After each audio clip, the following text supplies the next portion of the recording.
Well, this is just a quick video, answers to some questions from Celesi 999, which I know that if you turn that upside down it's 666, but I guess that's what Paul talks about as witchcraft, when we try to relate lineages back and say that we're the real Israelites, and we get into all kinds of trouble when we stop preaching the gospel and we start preaching a racist gospel.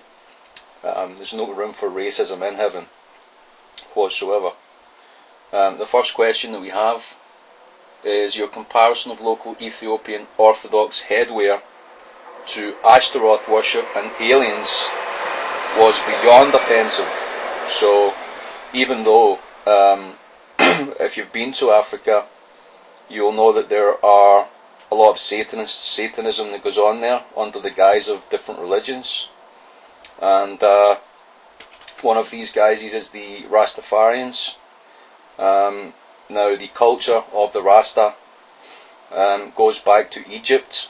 There is a Ra star, which part of the pyramid actually points to the Ra star in the Draco constellation. Okay, so it's pointing to Satan really. So the whole Rasta theology and the huge headgear goes back to the Nephilim, where they had massive skulls, and some of the actual Egyptian pharaohs were drawn with huge skulls. They weren't human. They were half angel and half human, and they were Nephilim. Okay. Whether they were black and white is not important, because the fallen angels have done this to every race or every colour or every kindred in the entire earth. So it's not, don't think for a second it's about racism. It's not about racism. It's about actually being the seed of man or the seed of angel. And as we read in the book of Daniel, these two seeds were mixed. And actually many royal houses, probably most of them, believe that they've come from the star gods or fallen angels. They themselves believe that they are gods. It's only recently that some of the European royal families have embraced Christianity and even outwardly said that they profess being Christians. What they do the rest of the time is of course a mystery, but certainly they're not keeping the actual commandments. They're not keeping the Sabbath days and new moons, and they're just letting Rome basically control things in Europe, as they are pretty much around the world. It's basically a Jesuit, or it's a Roman Catholic sort of based New World Order. Africans don't need Europeans to save them. Yes, I would agree with that. Europeans need to keep the hell out of Africa and stop draining her of natural resources.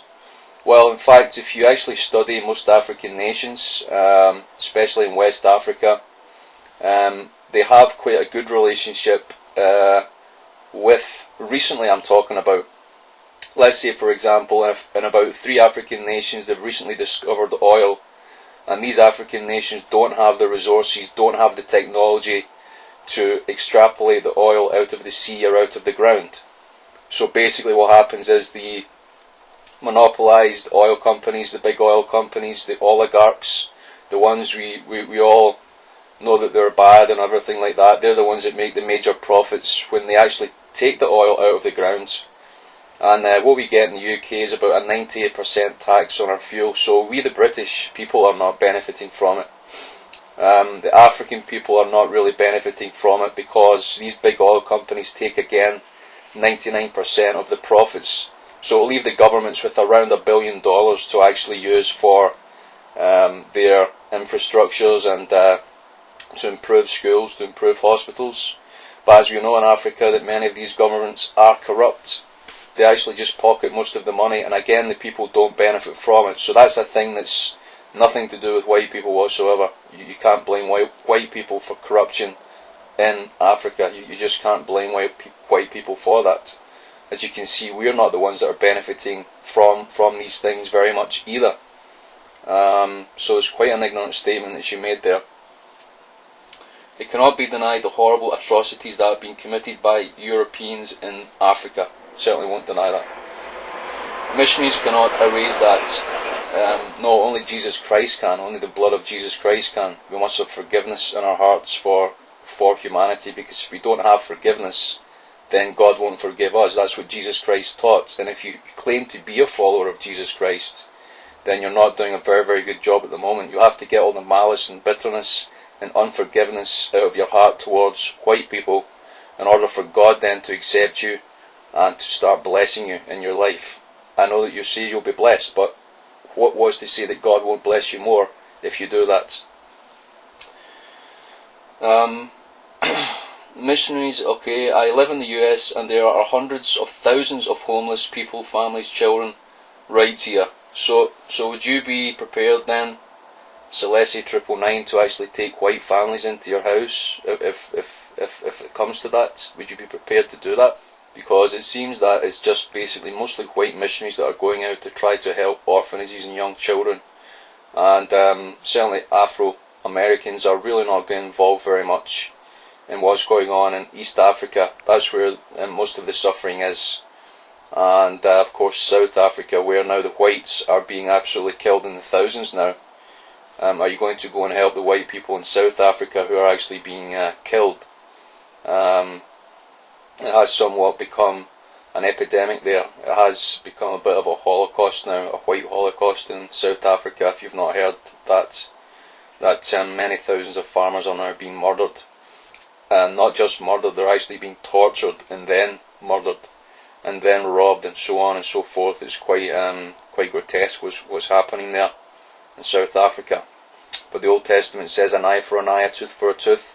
So if that's the way they want to live, then God will again demand from these murderers the very, very same thing. If that's the law they want to live by, or do they want to live by the New Testament law, where we have to forgive our brothers and sisters no matter what? And that's very, very hard. It's a very, very difficult thing to do. But that's why we must be praying about being in the presence of the Lord every day and not harbour any bitterness or any resentment or any hatred towards any cultural group in the world who are certainly at least trying to get on with God. A lot of cultures are just simply not. They do worship demons knowingly. So we just have to be in prayer for the brothers and sisters who say they're following Jesus Christ, that all of us are actually saved. I wonder what percentage that is. Only Jesus Christ knows that. But let's move on to the next question. Your interest in Ethiopia is noted. Yes, I visited there, so I would recommend you to visit any country in Africa just to get first hand what the culture is. Know that hip hop and rap was the Afro-American culture. It's not in Africa at all. You'll find very, very wide range of cultures, tribes, languages there. As you probably know, of course. I won't patronise you. I wonder how well I'll be received when I decide to visit Scotland as an Afro-Celtic sister. Well, I'm sure you'll be actually, if you have respect for the Celtic people, I'm sure they'll have respect for you, and you'll be able to, I guess, delve deeper into, your past history, where one of your family was a Scot that you've actually stated. So you can actually find out that the Celts actually did come from North Africa via the Middle East, and they came down through Spain and through France over to Ireland and across finally to Scotland and the rest of the United Kingdom, where they actually built standing stones. It's not known if Stonehenge was built by the Celts, but many other standing stones were actually built right across Europe, and that's how we can trace the movement of the Celts actually from Israel right across North Africa. And there are very many Celtic tribes, and it is known that at least one Scottish king was of coloured descent. He was of mixed race as well. I'm not sure if you knew that either. So that's something that you may not have known before. Africans do not have to thank Europeans for introducing them to Christ. Well, some of them actually do. If you travel to many nations in West Africa, the gospel hadn't actually reached them until a few hundred years ago.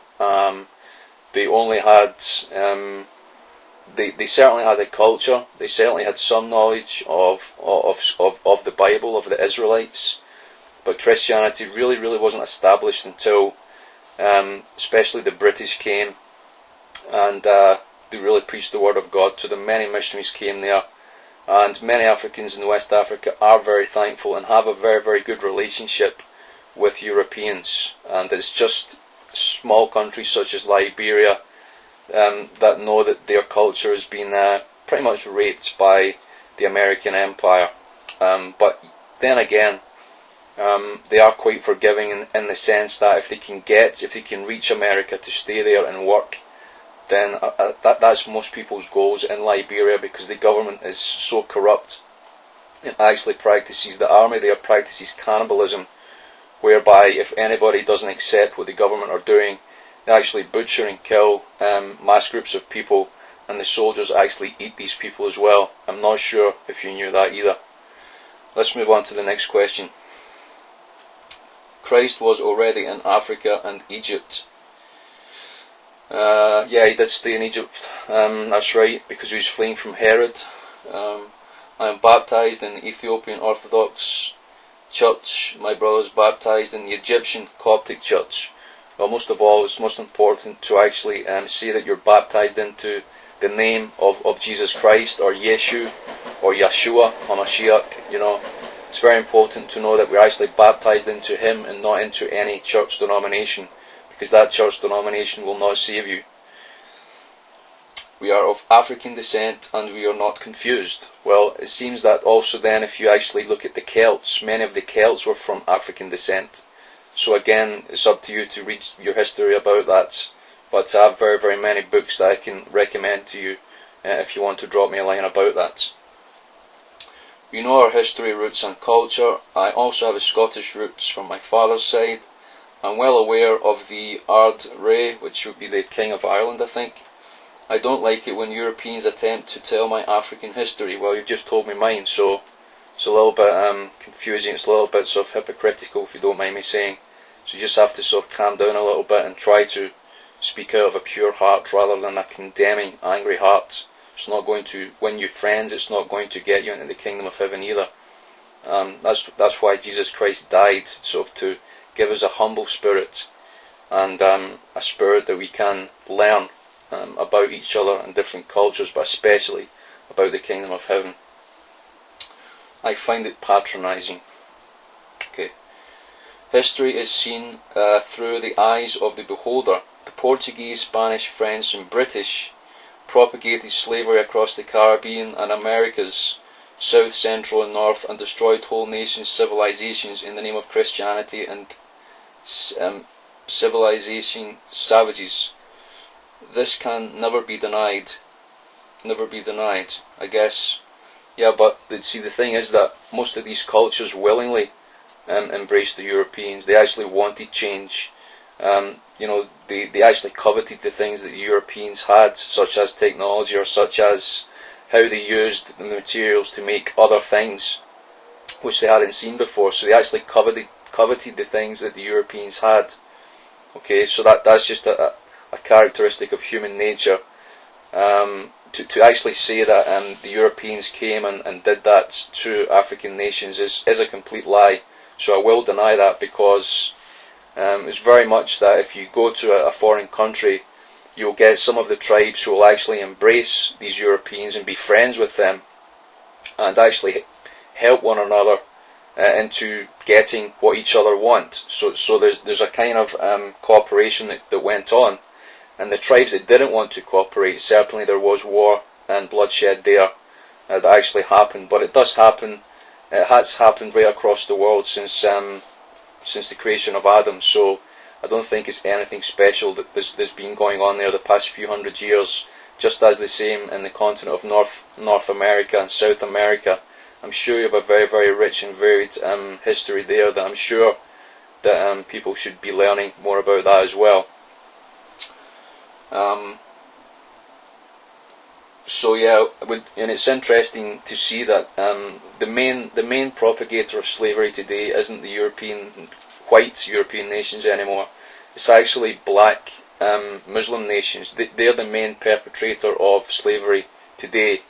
And there's more people that are slaves today than there ever were at any other time in history. That's a fact, and you can't deny that. And that's actually black Muslims that are propagating that, and not white Europeans. So you really, really have to sort of catch up with your history there. and read about what's happening in the past maybe 100 years in the Middle East and North Africa and parts of Asia, over to India as well, where you're getting children actually traded, sort of joining Muslim households, and Muslim men there having as many wives as they want from any age group that you choose. That's actually happening today. It never really happened that much when the Europeans were doing it, because it was more to feed the actual companies that were producing different things. Okay, and many Africans actually went willingly to get work so they could have a place to stay, so that they could have food to eat, and they actually willingly became slaves. Some of them did, but of course not all of them. And the ones that were sold into the American empire, they were actually sold by witch doctors. So witch doctors sold these people, even parts of their own family, as slaves. Okay, so they actually bought them from the Americans, as far as I understand, and it's a similar thing that happened in Europe as well. But again, a whole different thing is happening today, so you should really just read about your history, what's happening now. Now, I don't know if you're also aware that there was white slavery, even before there was black slavery, that even the Celts, they enslaved their own people, but mostly, yes, it was the British Empire, but there was Scots involved in enslaving poorer parts of their own people, so they could go and work in farms in Jamaica and different islands over there in the Caribbean. So again, it's not a thing that white people like to talk about, that there were actually white slaves, but if you check the history, there were actually white slaves, and obviously it's these big mega companies or big landowners who are just taking advantage of the poor people. So again, it's not really a racist thing, it's more a financial thing, of course. And now, after the Industrial Revolution, you've got all different races that are able now to create a decent standard of living. But back then, it was we really did have slave masters, and basically lords. We had to call the land, if we stayed on land, we had to greet the landowner as our lord. And the Bible even speaks about that, that we should respect our superiors, and indeed even pray for them. That's what the Apostle Paul actually wrote as well. Because you remember, the cultures have changed very, very much. Every few hundred years, cultures change greatly. And it was even believed that there's been many white slaves through time as well. It's not really to do with colour, as I say. So it's just basically economic empires taking advantage of the less, obviously, rich people. That's all it really is, and it's still happening, of course, today through different religions than Christianity. So I can't really say that you can blame Christianity for doing this. Yeah. Okay. Ethiopia's main problem is not idolatry. Have you been to Ethiopia before? They have been authentically Christian since the 4th century AD. Things changed after the invasion of Ethiopia by Italy in the 30s. Perhaps so. I would give you that. I have to give you something out of all the things you've said. So I can sort of come down there and say, well, okay, I mean, the Italians did come in the 30s, before the Second World War, and part of the city, I know, in Addis Ababa, is actually, there's a lot of pizzeras there. I think it's called Piazza. A lot of people hang around there because it's a sort of richer part of the city, and yeah, I fully understand that. I think, but there is quite a lot of idolatry, and that's where the Ashtaroth worship comes in. You've got to really recognise that as well, that unless you've actually been there, you won't actually see the influence of Ashtaroth's worship. I've actually travelled around Ethiopia and other parts of the Middle East, and I've seen great evidence of Ashtaroth's worship all around there, that you wouldn't believe. That unless you've actually been there, then there's no point in actually commenting about it. It's like me commenting on something that's happening in the United States, and all I've got to go by is Western films and something else, which I wouldn't actually attempt to do that. So I'm the one that's been to Ethiopia. So unless you've been, then really you don't really know what sort of culture they're involved in there. So also, did you in fact know that the actual kilt culture that many of the Celts actually had, that culture actually does come from Africa? That's a big shock. Many Africans, Afro-Americans, just have no clue that Pharaoh, who I think most African Americans want to claim that the lineages of Pharaoh were black. Well, do you know that these pharaohs actually wore kilts? Do you know that they wore tartans? Do you know that there are still tribes in Ethiopia, maybe one or two tribes, in fact, that I came across a few people who actually regularly wore tartan kilts. Okay, these are black Ethiopians. Okay, so it's noted that some tribes there, some people there actually wear that, but the tradition does seem to come from Egypt itself. So again, things are just not what they seem. If you go completely by colour, you really tend to get mixed up an awful lot in this world, and that's why the Bible tells us not to judge by appearance.